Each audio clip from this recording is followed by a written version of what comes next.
You know, one of our greatest resources in the Ozarks are our lakes, rivers, streams, and yes, it's important to keep attention, or pay attention to what you bring into the lake. It's also really important to think about what you may take out of the lake. I have Francis Galiski with me with the Missouri Department of Conservation. Always good to see you. Glad to be here, Tom. I'm not kidding. You've got to pay attention to what you might be bringing out of our lakes. Right, and Hydrilla, what we're talking about today, is an aquatic invasive plant. A good example. One way it spreads is what you drag. When you drag it out of the lake, it can be attached to boats, it can be attached to kayaks, and it can stay viable out of the water for up to 4 days. Talk to me though, because usually when you say invasive species, we're talking about money. Right. You know, this is Right. going to cost. Can you give me an example of what kind of effect this can have? I'm glad you brought that up, because yes, they say, how's this going to bother me? Florida is kind of our case study for Hydrilla, because they have it the worst.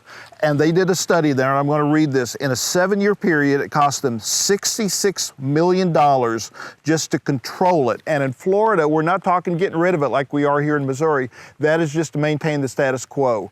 So that is the kind of economic impact. From a biological impact, it can cause oxygen dissolved problems, which can kill fish. It can reduce the size of fish, which also has an economic problem, or it has economic impact, because if you don't want to fish a lake, obviously there's economic ripples from that will impact all the people who sell stuff to fishermen. This is a ripple effect then. Yes. Is this throughout Missouri? How big is the problem here? Well, thankfully, so far it's small. It's been found in a few spots, but Greene County seems to be ground zero for Hydrilla in Missouri. We found it the most here, but we're on the winning side of it here in Missouri.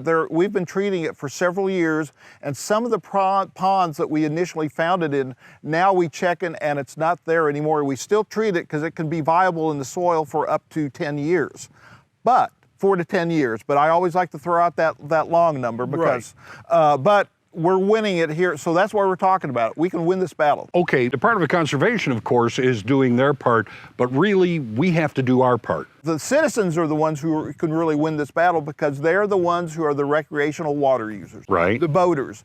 And one way this spreads is by attaching, when you fish or whatever in a vegetative water, vegetation attaches to the boat. It could be Hydrilla.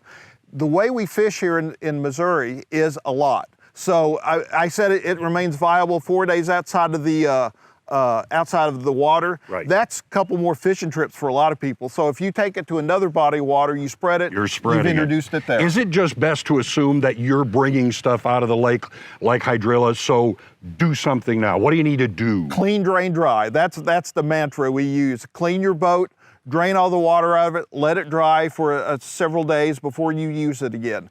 And yes, because you can transport several things. It's not just Hydrilla. It can be zebra mussels, but it can be several things. It's just a good way to keep things from spreading to other waters. Invasive species can be a problem here in Missouri. So far, we seem to be on the winning edge of it, so let's stay on the winning edge. And it's just going to take everybody who enjoys our area lakes to kind of do it simple. Tell them the mantra again. Clean, drain, dry. When you get your boat out of the water, clean it.